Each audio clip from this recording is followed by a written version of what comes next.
একটা জিনিস কবরে যায়, এটা হযরতে আলী রাদিয়াল্লাহু তাআলা বলেন, ওয়াত্তাকওয়া খায়রু জাদিন, কবরে নেওয়ার মতো সর্বশ্রেষ্ঠ সম্বল হলো আল্লাহর ভয়। যার কাছে আল্লাহর ভয় থাকবে সে কবরে যাওয়ার সাথে সাথে দেখবে তার চারপাশে অসংখ্য নেয়ামত তার চারপাশে কবরে আছে। এখন আল্লাহর ভয় যে আপনার ভিতরে আছে বুঝবেন কেমনে? আল্লাহর ভয় যে আপনার ভেতরে আছে আপনি সেটা বুঝবেন কিভাবে? যখন আপনি দেখবেন আপনার সামনে মদের বোতল, কিসের বোতল? মদের বোতল, বা শরাবের বোতল, বা হারাম কোনো খাবার আপনার বন্ধু খাচ্ছে, আপনার আত্মীয় স্বজন টাচ করছে, কিন্তু আপনি বলছেন না না না না না, আমি না। আরে কেন? আমরা তো। তখন আপনি বলছেন না, কেউ দেখুক আর না দেখুক, আল্লাহ দেখছে। That is the real afraid. আপনার সামনে সুদের টাকা এসেছে, আপনি চাইলে লাখ লাখ টাকা কামাইতে পারেন, কেউ আপনাকে কিছু বলবে না, আপনি বলছেন না আমি নেব না।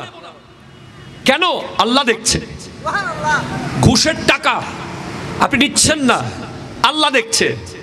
আপনার একটা রিক্সাওয়ালার সাথে আপনার কারের সাথে লেগে গেল, আপনার দামি গাড়িতে একটু গুথা খাইলো, আপনি নেমে ওই রিক্সাওয়ালাকে একটা থাপ্পড় মারার ফুল অ্যাবিলিটি, ফুল স্ট্যামিনা, ফুল পাওয়ার, ফুল স্ট্রেংথ আপনার কাছে আছে, কিন্তু আপনি থাপ্পড়টা তুললেন, আবার বললেন না আল্লাহ দেখছে, আপনি মারলেন না।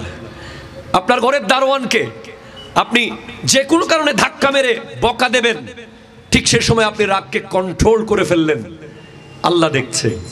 আপনি কোথাও খেতে গেলেন, খেতে গিয়ে আপনার সামনে খাবার মাটিতে পড়ে গেল, আপনি লজ্জায় তুলতেছেন না, আল্লাহর রিজিক, কিন্তু যখন আপনি তুলতেছেন চারপাশে সবাই মনে করতেছে কিরে ভাই ও খাবার মাটি থেকে নিচ্ছে কেন?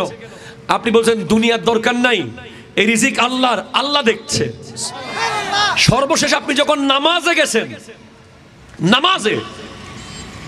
নামাজে যাওয়ার পরে যখন আপনি বুঝতে পারবেন, আপনি ফিল করবেন, প্র্যাকটিসটা বাইরে থেকে হয়ে আসতে হবে। মসজিদে যাওয়ার পরে বুঝবেন যে আপনার প্র্যাকটিস আপনাকে পারফেক্ট করে নিয়েছে। আপনি যখন খাবারে দাওয়ারে চলায় ফেরায় উঠায় বসায়, ইভেন আপনার সাথে যখন অ্যান্ড্রয়েড স্মার্টফোন, আপনার বাসায় ওয়াইফাই কানেকশন, আপনার আব্বা আম্মা তাদের বেডরুমে, আপনি আপনার রুমে, সারা রাত আপনি বেহায়াপনা দেখার মতো সুযোগ আছে, দরজা বন্ধ, জানালা বন্ধ, পৃথিবীর কেউ আপনাকে দেখছে না। ঠিক সেই সময় বদরের ময়দান, উহুদের ময়দান, খায়বর, খান্দক, কারবালার ময়দানের চেয়ে আরো ভয়ঙ্কর কঠিন ময়দান এই 5 ইঞ্চির ময়দান, যেখান থেকে আপনাকে নিজের চোখকে বাঁচিয়ে ফেরত আনতে হবে। আপনার সামনে বেহায়া, লজ্জা, টিকটক, ইউটিউব, ফেসবুক সব ওপেন, স্বাধীন, কিন্তু সেখান থেকে আপনি ব্যাক করছেন না না না, এই চোখ আল্লাহ আমাকে বেহায়া দেখার জন্য দেয় নাই, এই চোখ আল্লাহ আমাকে দিয়েছে কোরআনের পাতা দেখার জন্য, এই চোখ আল্লাহ আমাকে দিয়েছে কাবার গিলাফ দেখার জন্য, এই চোখ আমাকে আল্লাহ দিয়েছে বাবা মায়ের চেহারা দেখে দেখে জান্নাত নেওয়ার জন্য, এই চোখ আল্লাহ আমাকে দিয়েছে মদিনাতুল মুনাওয়ারা গিয়ে রাসূল আরবির রওজা দেখার জন্য, এই চোখ আল্লাহ আমাকে দিয়েছে কবরে গিয়ে নবীজিকে দেখার জন্য, এই চোখ আল্লাহ আমাকে দিয়েছে জান্নাতে গিয়ে আল্লাহকে দেখার জন্য।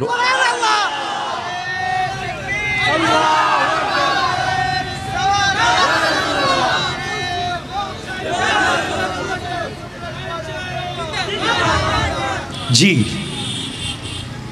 যদি চোখকে আপনি ফেরত নিয়ে আসতে পারেন স্ক্রিন থেকে, আপনি একদিন ওলি হবেন, আপনি একদিন আল্লাহর বন্ধু হবেন। আপনি মনে রাখেন, আপনার চেহারায় নূর চলে আসবে, আপনি যেদিকে যাবেন সেদিকে আলোকিত হয়ে যাবে। মাহফিল কমিটিকে অনুরোধ করব, কাউকে জোর করে বসানোর চেষ্টা করবেন না, কারণ যাদের কবরের টেনশন দূর হয়ে গেছে, হাসরে কোনো অসুবিধা হবে না নিশ্চিত হয়ে গেছে, তারা কেন মাহফিলে আসবে? কথা বলেন না, কথা বলেন। আমরা যারা কবর নিয়ে চিন্তিত, জি চিন্তা আছে আপনাদের? আমাদের যাদের মরার পরে আল্লাহকে জবাব দেওয়ার চিন্তা আছে, আমরা যাদের দ্য ডে অফ জাজমেন্টকে ফেস করার চিন্তা আছে, আমরা যাদের 5টা প্রশ্নের উত্তর দেওয়ার চিন্তা আছে, about our physical structure, about our period of total hayat, about our knowledge, about our income, এই প্রত্যেকটা বিষয়ের হিসাব যাদের দিতে হবে, আমরা মাহফিলে বসে গেছি কারণ আমাদেরকে জবাব দিতে হবে, ঠিক কিনা জোরে বলেন। আর যাদের এই বিষয়ে চিন্তা নাই, যারা কবরে গেলেই যে নিশ্চিত জান্নাতে যাবে এটা নিশ্চিত হয়ে গেছে, তারা স্বাভাবিক মাহফিলে কেন বসবে? নো নিড, তারা ঘুমাবে, তার চিন্তা নাই তাদের। আমি কোরআনুল কারীমের 2খানা আয়াতে কারীমা তিলাওয়াত করেছি, একটা হোল ম্যানকাইন্ড, পুরো পৃথিবীর মানুষের জন্য। আরো জোরে, এই ভাই সুবহানাল্লাহ, এটা কি আমার প্রশংসা না আল্লাহর? তো এটা করতে এত দ্বিধা করছেন কেন? একটু জোরে বলেন তো সুবহানাল্লাহ, আরো জোরে। হ্যাঁ ঠিক আছে। আর একটা আয়াত তিলাওয়াত আমি করেছি শুধু মুমিনদের জন্য, কারণ আমাদের বিভিন্ন রকম ঐক্য হবে।